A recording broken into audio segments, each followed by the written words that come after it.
कल हमने gas welding system के बारे में पढ़ा था भाई, ठीक है। तो उस चैप्टर के अंदर हमने ये जाना था कि गैस वेल्डिंग की कौन कौन सी प्रणालियाँ हैं, ठीक है, और किस प्रकार हम उनको ऑपरेट करते हैं, किस प्रकार गैस वेल्डिंग में वो चीज़ें सहायक होती हैं। तो आज का जो हमारा चैप्टर है वो है gas welding blow pipe and their type, ठीक है। वेल्डिंग टॉर्च भी कहते हैं ब्लो पाइप को, और दूसरा नाम इसका ब्लो पाइप होता है और एक नाम होता है इसका वेल्डिंग टॉर्च। एक ही बात है दोनों, ठीक है। पर कटिंग टॉर्च और वेल्डिंग टॉर्च में फ़र्क होता है। कटिंग टॉर्च के बारे में नेक्स्ट चैप्टर में पढ़ेंगे हम। आज हमारा जो चैप्टर है वो ब्लो पाइप से रिलेटेड है, वेल्डिंग टॉर्च से रिलेटेड है, ठीक है। तो कैसे काम करती है ये, कितनी प्रकार की होती हैं, क्या इनकी उपयोगिता है, कैसे इनकी मेंटेनेंस रखी जा सकती है, ठीक है, कैसे हमें इनकी देखभाल करनी है, वो तमाम चीज़ें इस चैप्टर के अंदर हम जानेंगे, ठीक है। तो सबसे पहले हम इसके ब्लो पाइप के बारे में जानते हैं। ब्लो पाइप एक्चुअली होती क्या है, ठीक है। ये फिगर देखो, ठीक है, ये ब्लो पाइप है हमारी। ब्लो पाइप का मतलब होता है एक ऐसा यंत्र जिसके माध्यम से हम फ्लेम को प्रज्वलित करते हैं, फ्लेम को जलाते हैं, ठीक है। तो फ्लेम यहाँ से बाहर निकलता है, यहाँ तक दोनों गैसें आती हैं। ऑक्सीजन, O2 का मतलब ऑक्सीजन, C2H2 का मतलब एसिटिलीन गैस। दोनों गैसें यहाँ मिलती हैं मिक्सिंग चैम्बर में, ठीक है। दो वाल्व लगे होते हैं ये, ठीक है, दो वाल्व लगे होते हैं O2 और C2H2 यानी कि ऑक्सीजन और एसिटिलीन के लिए।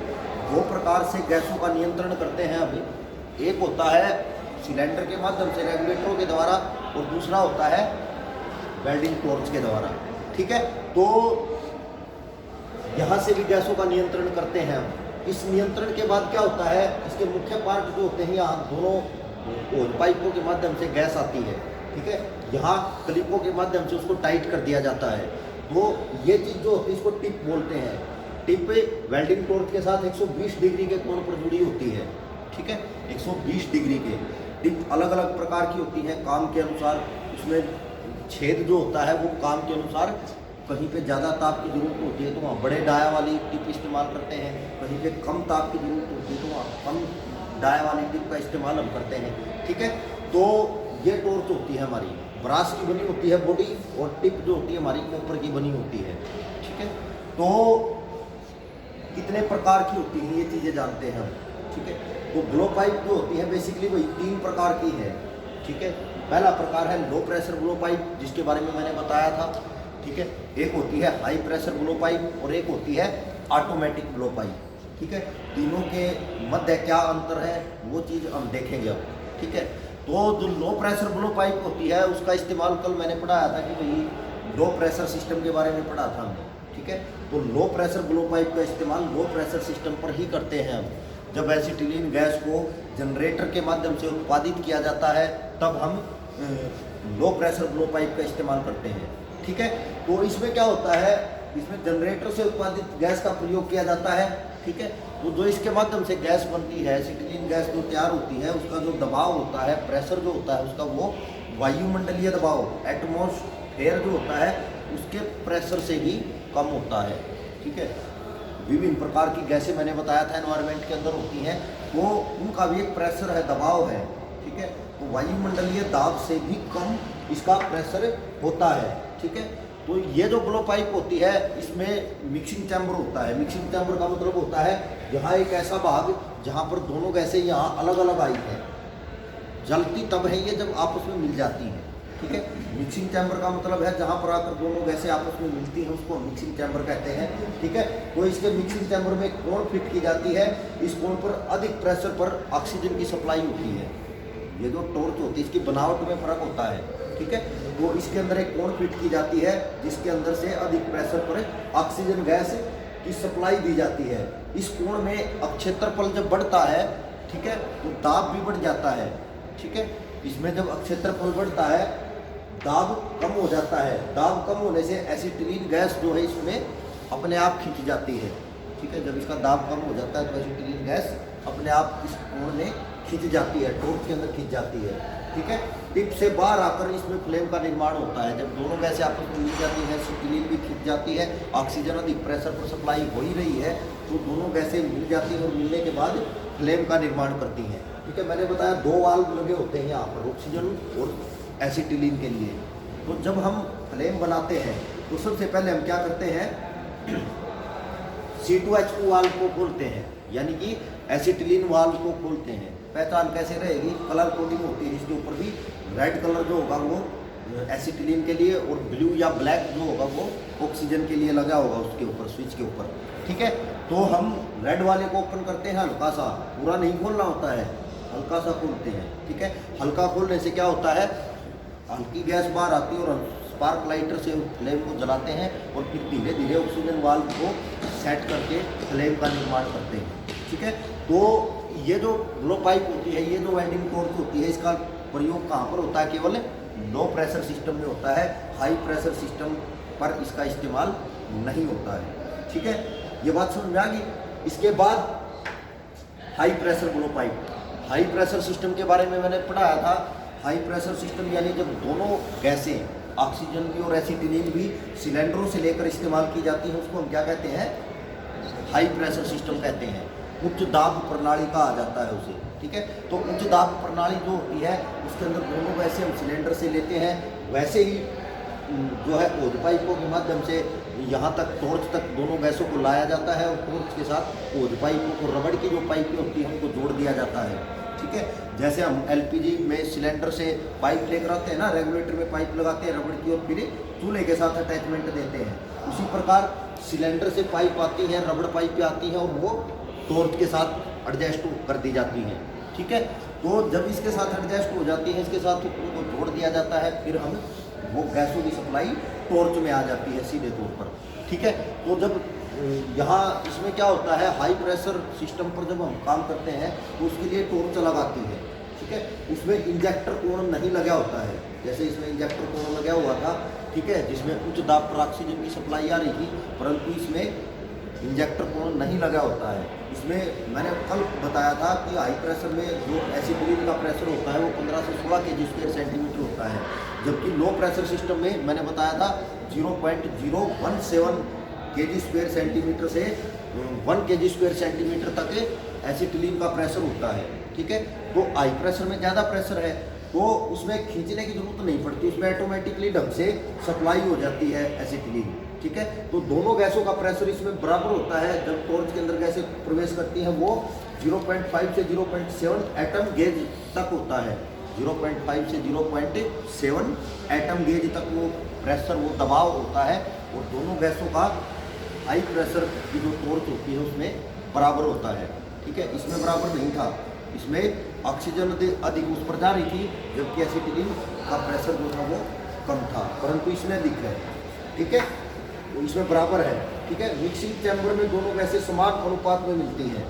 ठीक है, इसमें क्या होता है, ये जो मैंने बताया मिक्सिंग चैम्बर होता है, मिक्सिंग चैम्बर के अंदर दोनों गैसें समान अनुपात में मिलती हैं। ठीक है, और समान अनुपात में मिलाकर जो है हम उनको फिर वेल्डिंग करने के लिए इस्तेमाल करते हैं। ठीक है, तो समान अनुपात का मतलब होता है रेशो, यानी कि एक ऐसा रेशो अगर 50-50 का मतलब हो गया यहाँ पर, अगर 50 मात्रा हमारी ऑक्सीजन की है तो 50 ही मात्रा हमारी एसिटिलीन गैस की भी है। ठीक है, तो इसमें मिक्सिंग चैम्बर नहीं होता है। ठीक है, C2H2 स्वयं मिक्सिंग चैम्बर में चली जाती है। ठीक है, इंजेक्टर नहीं लगा होता है वेल्डिंग टॉर्च के अंदर या ब्लो पाइप के अंदर। ब्लो पाइप और वेल्डिंग टॉर्च एक ही नाम है, यह हमेशा याद रखना है, और दोनों का इस्तेमाल गैस वेल्डिंग में होता है। क्लियर? इसके बाद हम बात करते हैं ऑटोमेटिक ब्लो पाइप की। ऑटोमेटिक यानी कि स्वचालित ब्लो पाइप। इसमें क्या होता है, दोनों ही गैसें O2 और C2H2 यानी कि ऑक्सीजन और एसिटिलीन दोनों पहले से ही निर्धारित अनुपात में मिली रहती हैं। इसकी खासियत ये है, इसमें फ्लेम के आकार को नहीं बदला जा सकता है। एक बार जो फ्लेम सेट हो जाएगी वही चलेगी। ठीक है, एक बार जो फ्लेम सेट हो जाएगी वही चलेगी। ठीक है, ये सिंगल टिप और मल्टी टिप की होती है। सिंगल टिप का मतलब होता है इसमें सिंगल टिप भी आ सकती है और मल्टी टिप अधिक टिपें भी लगाई जा सकती हैं। ठीक है, इस टॉर्च का जो इस्तेमाल होता है वो स्वचालित गैस वेल्डिंग में होता है या ऑटोमेटिक गैस वेल्डिंग में इसका इस्तेमाल करते हैं हम। ठीक है, तो ये 3 प्रकार की वेल्डिंग टॉर्च इस्तेमाल में लेकर आई जाती हैं गैस वेल्डिंग के अंदर, जिनका इस्तेमाल हम काम के अनुसार और अकॉर्डिंग टू गैस सिस्टम, ठीक है, जो हमने कल पढ़ा था, गैस सिस्टम के अनुसार करते हैं, गैस प्रणाली के अनुसार करते हैं कि हम लो प्रेशर पर काम करना है या हाई प्रेशर पर काम करना है। ठीक है। तो ये 3 प्रकार की होती है वेल्डिंग टॉर्च, क्लियर ये। तो इसके बाद है भाई ब्लो पाइप की देख रेख तथा अनुरक्षण, यानी कि care and maintenance of blow pipe, यानी कि किसी भी चीज़ का इस्तेमाल हम करते हैं तो उसकी केयर करनी जरूरी होती है, उसकी मेंटेनेंस मरम्मत करनी जरूरी होती है समय समय पर। अगर हम उसकी मरम्मत नहीं करते हैं तो उससे काम करना संभव नहीं होगा, या वो पार्ट जल्दी ख़राब हो जाएंगे, हमें नए परचेज करने पड़ेंगे, जिससे क्या होगा, कॉस्ट बढ़ जाएगी हमारी, ठीक है। तो इसकी बात करते हैं हमें। तो सबसे पहले पॉइंट है भाई नोजल ओरिफिस को टिप क्लीनर से साफ करें। मैंने बताया था कि एसिटिलीन गैस के अंदर कुछ अशुद्धियाँ आ जाती हैं कई बार, ठीक है, सिलेंडर में भी आ जाती है, 100% प्योरिटी में नहीं आती है गैसें, जो 100% में आएगी उसकी कीमत बहुत ज़्यादा होती है, ठीक है। तो कुछ ना कुछ इम्प्योरिटीज रह जाती हैं, तो कई बार क्या होता है, कार्बन जम जाता है इस टिप के अंदर। ये रिप्लेसेबल टिप होती है, इसको बदला जा सकता है, खोल के चूड़ियाँ कटी होती है, इसमें चूड़ियाँ टाइट हो जाती हैं और इसको हम बदल सकते हैं, ठीक है। तो कई बार क्या होता है, कार्बन आने की वजह से छोटा सा छिद्र होता है, इसमें गैसें निकलती हैं, उसमें से कई बार वो ब्लॉक हो जाता है और पटाखे की आवाज़ के साथ गैस आती है बाहर, ठीक है। या फिर मार्ग अवरुद्ध हो जाने से गैस प्रॉपर बाहर नहीं आ पाती, फ्लेम की सेटिंग बिगड़ जाती है, ठीक है। तो जब फ्लेम की सेटिंग बिगड़ जाती है तो वेल्डिंग करना मुश्किल हो जाता है। तो इसके लिए हमें क्या करना है, अगर टॉर्च का जो है टिप का सुराख अवरुद्ध हो गया है तो हमें टिप क्लीनर से साफ करना है। तारों की एक टिप क्लीनर आती है, उसमें अलग अलग डाया के तार होते हैं, टिप भी अलग अलग डाया की होती है, मैंने अभी बताया था।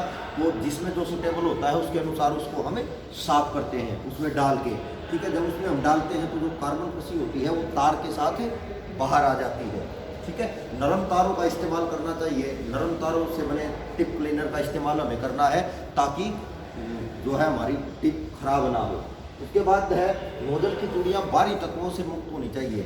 जब नोजल पे मैंने बताया चूड़ियाँ होती है, टिप पे चूड़ियाँ होती है, टाइट करते हैं हम इसके साथ 120 डिग्री का कोण ये बनाती है, तो जब हम जोड़ते हैं तो ये बाहरी तत्वों से मुक्त होनी चाहिए, इस पर कोई चीज़ नहीं लगी होनी चाहिए, ठीक है। उसके बाद है टॉर्च को ज़मीन पर गिरने से बचा कर रखना है। ये नहीं है कि ऊपर से ही छोड़ दिया जलती हुई को, एकदम गैस का प्रेशर घट जाए, बढ़ जाए, ठीक है, वो वॉल एकदम ज़मीन पे लगने के बाद ज़्यादा खुल जाए, ठीक है, एक्सीडेंट होने की संभावना होती है उससे। तो हमें ध्यान रखना है टॉर्च को एकदम से ऊपर से ना गिरे, ठीक है, इस चीज़ का हमें ध्यान रखना है। उसके बाद लापरवाही से टिप खराब हो सकती है। कई बार क्या होता है, जब हम काम करते हैं तो 3 mm या 5 mm का डिस्टेंस रखना होता है हमें जॉब के साथ, ठीक है, दूर से ही पिघला देती है ये। अगर बिल्कुल टिप को तुम टच कर दोगे तो उससे क्या होता है, बैक फायर भी हो सकता है, ठीक है। तो उससे बचा कर रखना है, हमें प्रॉपर ढंग से इस्तेमाल करनी है। लापरवाही से जब भी हम किसी चीज़ का इस्तेमाल करते हैं तो वो चीज़ खराब हो सकती है, कोई भी चीज़ हो, ठीक है। लापरवाही हानिकारक होती है किसी भी चीज़ के लिए। उसके बाद टिप गर्म हो जाने पर उसे पानी से ठंडा करना होता है। लगातार जब हम वेल्डिंग करते हैं, ठीक है, तो क्या होता है, हीट की वजह से ये टिप जो है हमारी वो गर्म हो जाती है, लाल गर्म हो जाती है। तो उसके लिए हमें क्या करना है, फ्लेम को बुझाकर और ऑक्सीजन वाल्व को खोल देते हैं हम, ठीक है। पानी अंदर भी नहीं जाना चाहिए टॉर्च के, इसलिए हम ऑक्सीजन गैस को खोल सकते हैं कि ऑक्सीजन अंदर से प्रेशर के साथ बाहर आएगी तो पानी अंदर नहीं जाएगा और टॉर्च की टिप जो है हमारी वो ठंडी हो जाएगी, ठीक है। एक बाल्टी पास में भर के पानी की रखते हैं और उसमें उसको ठंडा करते हैं। कुछ कुछ अंतराल के बाद, कुछ कुछ समय के बाद जो है हमें टिप को ठंडे करते रहना चाहिए। टिप गर्म हो जाने से भी बैक फायरिंग की समस्या हो सकती है, ठीक है, स्पर्श करने से होगी और टिप के अधिक गर्म हो जाने से भी हो सकती है। तो इसलिए हमें ध्यान रखना है कि हमें किसी भी प्रकार से जो है गर्म नहीं होने देना है, गर्म हो जाए तो उसको तत्काल ठंडा करना है, ठीक है। टिप के अगर भाग पर जमी धातु को रेती से हटाएं। कई बार क्या होता है, फिलर रॉड जो होती है पिघलती है, ठीक है, और बेस मेटल भी पिघलता है जब हम वेल्डिंग करते हैं, तो वो पिघली हुई धातु कई बार टिप के साथ चिपक जाती है, इसके अगले भाग के ऊपर चिपक जाती है। तो जब वो चिपक जाती है तो क्या होता है, गैस आने में प्रॉब्लम क्रिएट हो जाती है, वो ठंडी हो जाएगी तो फिर गैस नहीं आ पाएगी। तो इसके लिए हमें क्या करना चाहिए, रेती फाइल के द्वारा जो वो धातु जम गई है उसको साफ कर लेना चाहिए ताकि गैस प्रॉपर ढंग से बाहर आए, ठीक है। इसके बाद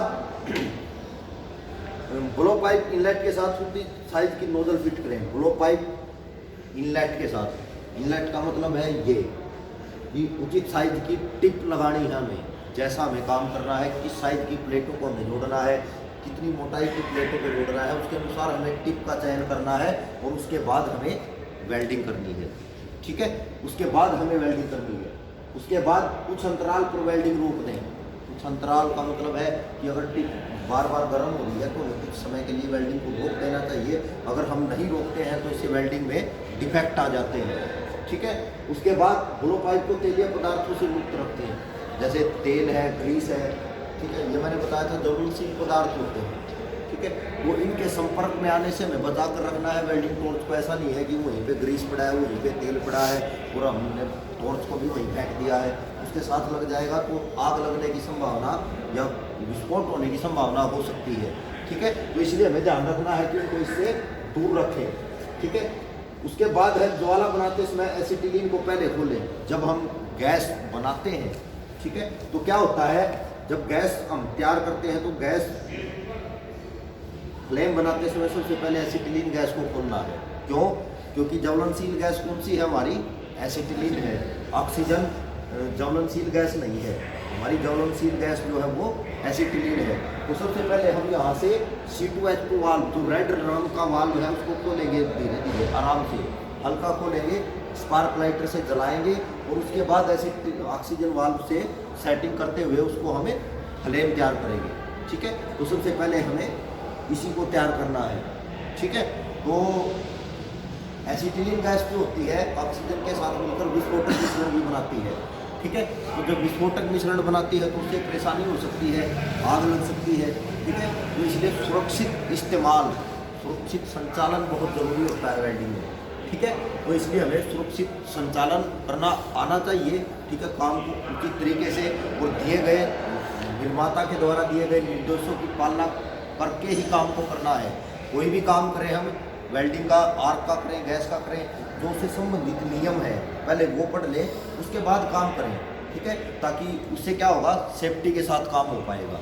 ठीक है, और सेफ्टी के साथ होगा तो हम भी सुरक्षित रहेंगे और हमारे औजार उपकरण वो भी सुरक्षित रहेंगे। ठीक है, तो ये 3 प्रकार की होती है टिप भाई। क्लियर ये चीज़, इनके बारे में क्लियर हो गया, क्या सावधानी रखनी है इस्तेमाल करते हुए, ये क्लियर हो गया हमें। ठीक है, हमें ये पता लग गया कि कैसे उसकी देखभाल करनी है, क्या काम करने हैं, क्या काम नहीं करने हैं, इससे संबंधित। क्लियर?